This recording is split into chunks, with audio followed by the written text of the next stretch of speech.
As people flee from the chaos, the greatest city in the world just a couple of centuries before is now taken by flames. An empire that stretched from Spain to Iraq was now at the mercy of the barbarian. Hello and welcome to Daily History. Today, we'll understand what reasons made one of the most powerful empires in history fall, and how tribes that a few centuries before were nothing more than border trouble created kingdoms of their own on top of Roman ashes.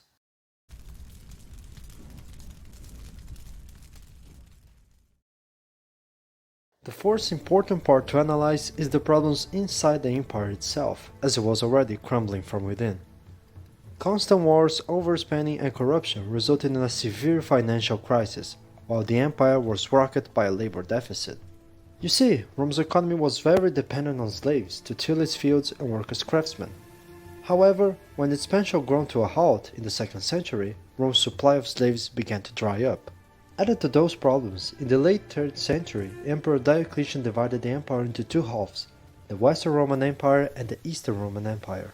The division made the empire more easily governable in the short term, but East and West failed to adequately work together in the long term.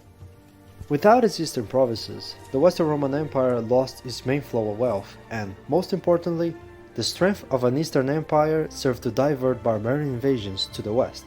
At the same time, Rome was bearing ineffective and inconstant leadership for decades. During the turbulent 2nd and 3rd centuries, civil war thrust the empire into chaos, and more than 20 men took the throne in only 75 years, usually after the murder of their predecessor. These ineffective politicians also extended through the Roman Senate, which failed to temper the excess of the emperors due to its own widespread corruption and incompetence. With its economy faltering, its commercial and agricultural production in decline, combined with ineffective emperors and the cut of all its eastern provinces, made the empire weaker and an easier target for the barbarian tribes.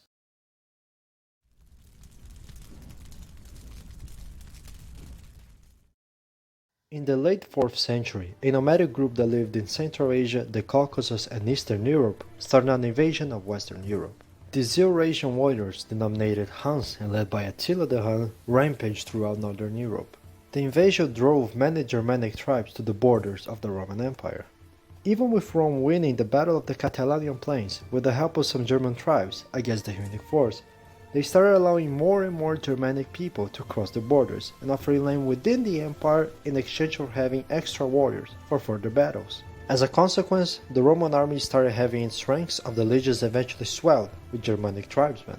While these Germanic soldiers proved to be fierce warriors, they also had little to no loyalty to the empire, and their power-hungry officers later turned against their Roman employers.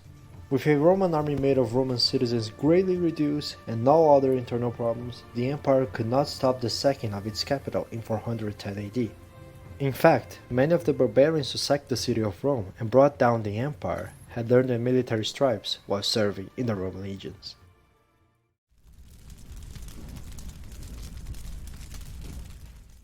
In the aftermath of the fall of Rome, Germanic tribes were able to surge across its borders and occupy its lands.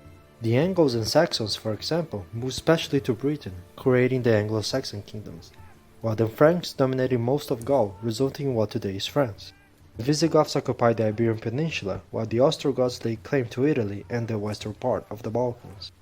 Even though the Western Empire fell, the Eastern Roman Empire, later known as the Byzantine Empire, will last another whole millennium, carrying the Roman legacy until the end of the Middle Ages.